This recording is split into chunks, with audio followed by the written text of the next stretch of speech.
আসসালামু আলাইকুম প্রিয় নবম ও দশম শ্রেণীর শিক্ষার্থীবৃন্দরা, তোমরা নিশ্চয়ই আল্লাহর রহমতে ভালো আছো।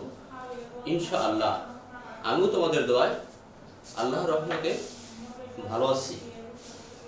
প্রিয় শিক্ষার্থী বন্ধু, আজ তোমাদের পদার্থ বিজ্ঞানে বিষয়ের কত অধ্যায়? সপ্তম অধ্যায়ের তরঙ্গ ও শব্দর এই টপিকসের উপর আমরা আলোচ্য বিষয় হচ্ছে আমরা গাণিতিক প্রশ্ন অথবা গাণিতিক হলো সমস্যা। দ্বিতীয় টপিকটা হচ্ছে শব্দের ব্যবহার। শব্দের ব্যবহারটা দুটো আছে, যেমন ত্রিমাত্রিক সিসমিক সার্ভের ব্যবহার আর হচ্ছে আল্ট্রাসাউন্ড ক্লিয়ার। তো এই যে আমরা হলো কয়েকটি টপিকসের মাধ্যমে তোমাদের সাথে আজকে ডিসকাস করব। তো প্রথমে আসা যাক, যেহেতু আমরা কালকে এই যে একটা সমীকরণ আগামী ক্লাসে গত ক্লাসে আমাদের হলো কি একটা এই ইকুয়েশনটা আমরা তোমাদের মাঝে উপস্থাপন করেছি। তো এই যে ইকুয়েশনের মাধ্যমে আমরা দুই একটা গাণিতিক সমস্যা আছে তোমাদের সাথে আজকে এই বিষয়টা গাণিতিক সমস্যাগুলো আমরা তোমাদের মাঝে তুলে ধরব। প্রিয় শিক্ষার্থী বন্ধুরা, দেখো তো এই যে তোমাদের বইয়ের 203 পেজে একটা গাণিতিক সমস্যা আছে। সেই প্রশ্নটা কি দেখো, যে কোন জায়গার শীতকালের তাপমাত্রা, কি বলেছি, কোন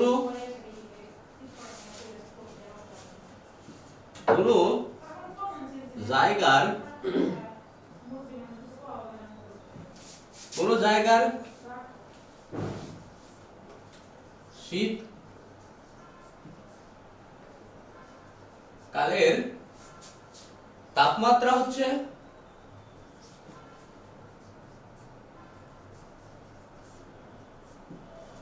কোন জায়গার শীতকালের তাপমাত্রা হচ্ছে 10 ডিগ্রি সেলসিয়াস, 10 ডিগ্রি সেলসিয়াস, এবং শব্দের বেগ 332 মিটার পার সেকেন্ড। গ্রীষ্মকালে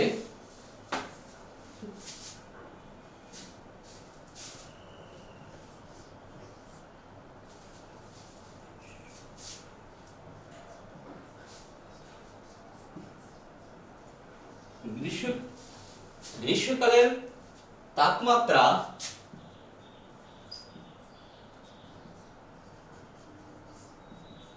বেড়ে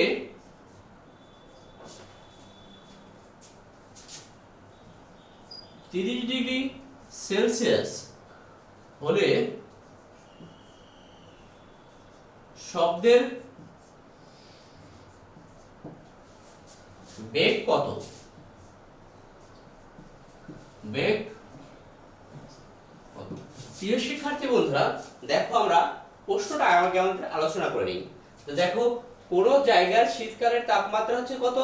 10 ডিগ্রি সেলসিয়াস তাপমাত্রা, এবং শব্দের বেগ হচ্ছে কত? 332 মিটার পার সেকেন্ড। গ্রীষ্মকালের তাপমাত্রা বেড়ে হচ্ছে কত ডিগ্রি? 30 ডিগ্রি হলে শব্দের বেগ নির্ণয় করো। তো দেখো আমাদের দেওয়া আছে, উল্লেখ করে নিই, দেওয়া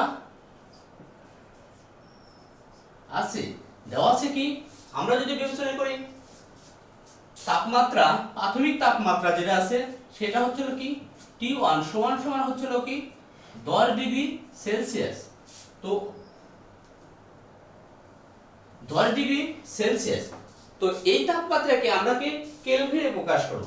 10 ডিগ্রি সেলসিয়াসটাকে আমরা কি কেলভিনের তাপমাত্রা হলো সর্বনিম্ন তাপমাত্রা হলো 273 থেকে শুরু হয় হচ্ছে কেলভিন, এর চেয়ে হচ্ছে কি 10টা হলো বেশি, অতএব এত কেলভিন। তাহলে আমাদের কি দাঁড়ায় 273 প্লাস 10 হচ্ছে কি 283 কেলভিন।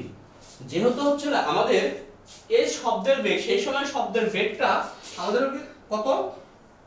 332, এবং হলো চূড়ান্ত তাপমাত্রা হলো কি সর্বোচ্চ তাপমাত্রা কত? 20 ডিগ্রি 30 ডিগ্রি সেলসিয়াস। এই 30 ডিগ্রি সেলসিয়াসটাকে আমরা কিভাবে প্রকাশ করব? 273 প্লাস 30 কেলভিন সমান সমান হচ্ছে কি 303 কেলভিন। প্রিয় শিক্ষার্থী বন্ধুরা দেখো আমাদের 273 এর সাথে 30 টা যোগ করলে কত হয় 303 কেলভিন। কারণ হলো সেলসিয়াসকে আমরা কেলভিনে রূপান্তর করতেছি। তো অনুরূপভাবে শব্দের বেগটা আদি বেগটা হলো কি v1 সমান সমান কত আছে 332 মিটার পার সেকেন্ড এবং হচ্ছিল আমরা সর্বশেষে 30 ডিগ্রি যখন বাড়াতে হবে তখন হলো তার হচ্ছে কি বেগটা কত হবে, তাহলে শেষ বেগ সমান সমান হলো কত v সমান সমান হর। তো দেখো এর মধ্যে আমাদের হলো কি একটা সম্পর্ক যে আমরা জানি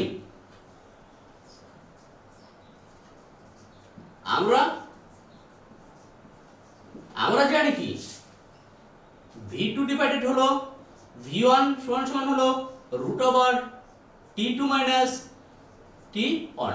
তো এই যে আমাদের হলো সম্পর্কটা এইটা ক্যালকুলেশনের সাথে আমরা জানি কি v2 সমান সমান হলো v2 ডিভাইডেড হলো v1 সমান সমান হলো √t2 ডিভাইডেড হলো t1। এটা হলো আমাদের কি মূল সূত্রটা। প্রিয় শিক্ষার্থী বন্ধুরা যেহেতু আমাদের হলো v2 টা বের করতে হবে তাহলে দেখো আমরা v2 সমান সমান কি হয় এইটা যেহেতু এই সাইডে ছিল এটা যে আমাদের কি হলো বজ্ররূপ হয়ে যাবে। তো এই t2 মাইনাস ডিভাইডেড হলো t1। তাহলে দেখো v1 এর মানটা আমাদের কত v1 এর মানটা হলো কি 332 √ আমরা হলো এই t2 এর মানটা আমরা এখান থেকে কত পাইছি 303। তো এখান থেকে t1 এর মানটা পাইছি কি কত 283। তো প্রিয় শিক্ষার্থী বন্ধুরা দেখো আমাদের এখানে কত আসে তো এটা আর এই 303 কে 273 দ্বারা ভাগ করলে আমাদের একটা রেজাল্ট যা আসবে ক্যালকুলেশন আছে সেটার সাথে বর্গমূল করব।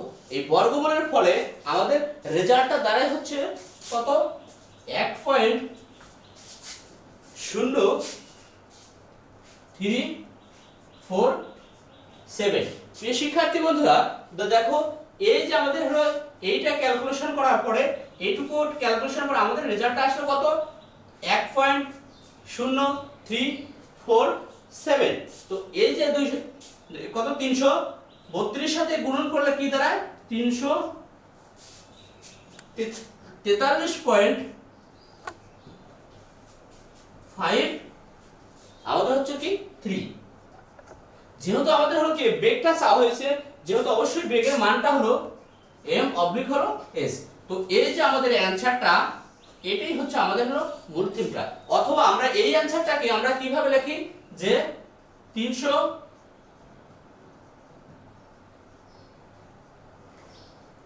ms inverse 1।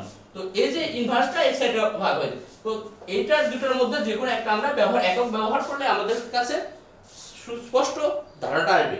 প্রিয় শিক্ষার্থী বন্ধুরা তাহলে দেখা যাচ্ছে যে কি এই যে ধরনের অঙ্কগুলো আছে তো আমরা বাড়িতে নির্বিশেষেই আমরা হলো এই সূত্রের মাধ্যমে সমস্ত অঙ্কটা বা যে কোনো ক্যালকুলেশন আসলে দুইটা তাপমাত্রার মধ্যে একটা তাপমাত্রা দেওয়া থাকলে সেটা বের করতে পারবো, আবার বেগটা যদি বের করা একটা বেগ দেওয়া থাকে আর একটা বেগ আমরা বের করতে পারবো ইনশাআল্লাহ। তো এই যে আমাদের হলো টপিকসের মধ্যে এই ধরনের অঙ্ক হলে আমরা নিশ্চয়ই পারবো। আর দেখো এখন আমরা গাণিতিক সমস্যাটা শেষ হয়েছি। তো এখন আসা যাক শব্দের হচ্ছে ব্যবহার, যে আমরা যে কোথায় কোথায় শব্দটা ব্যবহার করতেছি সেটাই তোমাদের সাথে আজকে ডিসকাস আলোচনা করব। শিক্ষার্থীরা প্রতিদিন শব্দের কথা বিবেচনা করি নিশ্চয়ই আমরা কাউকে আদার প্রদান করা বলতে পারি, বলতে হবে না, আমরা কথা বলি, যেমন আমরা কথা বলি, গান শুনি, ডাক্তার স্পন্দনশীল হচ্ছে আমরা রোগী যে দেখে স্পন্দনশীল শোনেন, এবং ইঞ্জিনিয়ারিং আমরা হলো যে ইঞ্জিনিয়াররা হচ্ছে কম্পন যন্ত্রপাতি শব্দের শোনেন ইত্যাদি।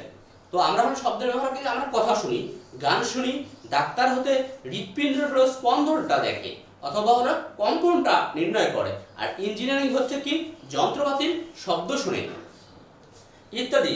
শব্দ আমরা কিছু ব্যবহার আছে যার কথা তোমরা হয়তো শোনোনি, যেমন কিছু কিছু শব্দ আছে যার ব্যবহারটাই তোমরা অবশ্যই শোনে।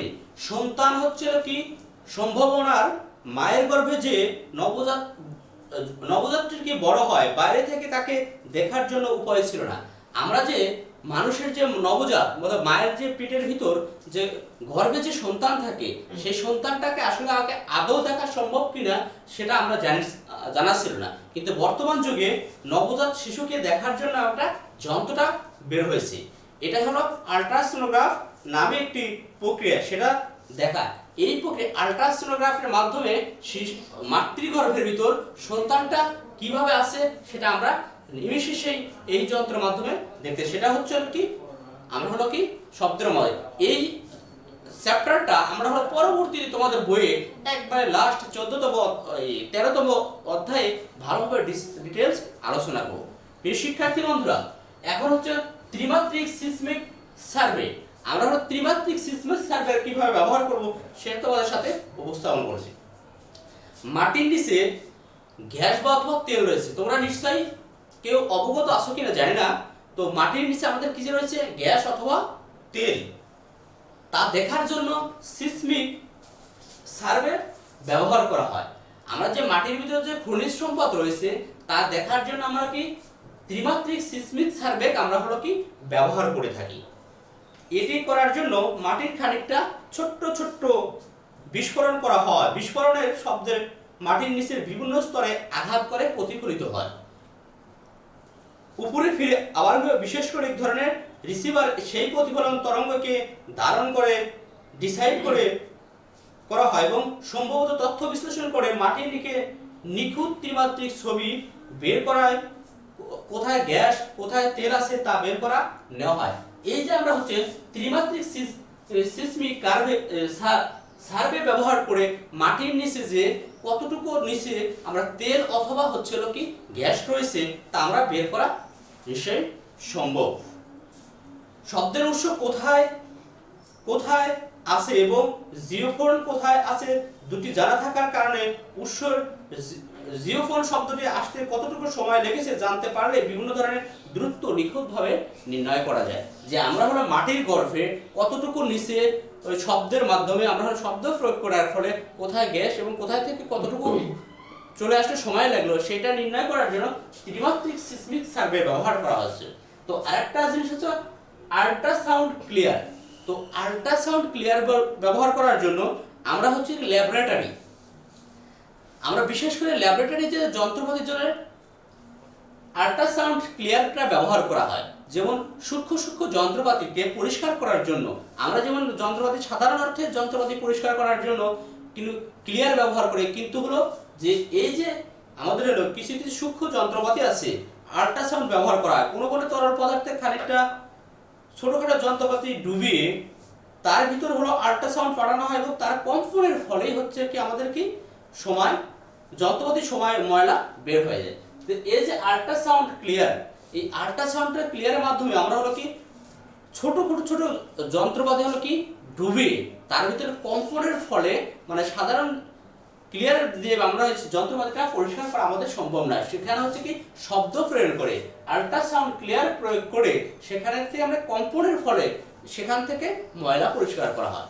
প্রিয় শিক্ষার্থী বন্ধুরা, তো এই যে আমরা তোমাদের মাঝে গাণিতিক সমস্যাটা এবং শব্দের ব্যবহার ত্রিমাত্রিক সিসমিক সার্ভে এবং আল্ট্রাসাউন্ড সিস্টেমটা তোমাদের সাথে আলোচনা করলাম।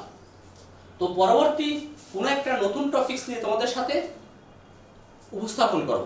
আর ভালো থাকো, সুস্থ থাকো, আর করোনা থেকে মুক্ত থাকো। এই পর্যন্তই আমরা আজকের মতন তোমাদের কাছ থেকে বিদায় নিচ্ছি। আল্লাহ হাফেজ, ভালো থাকো।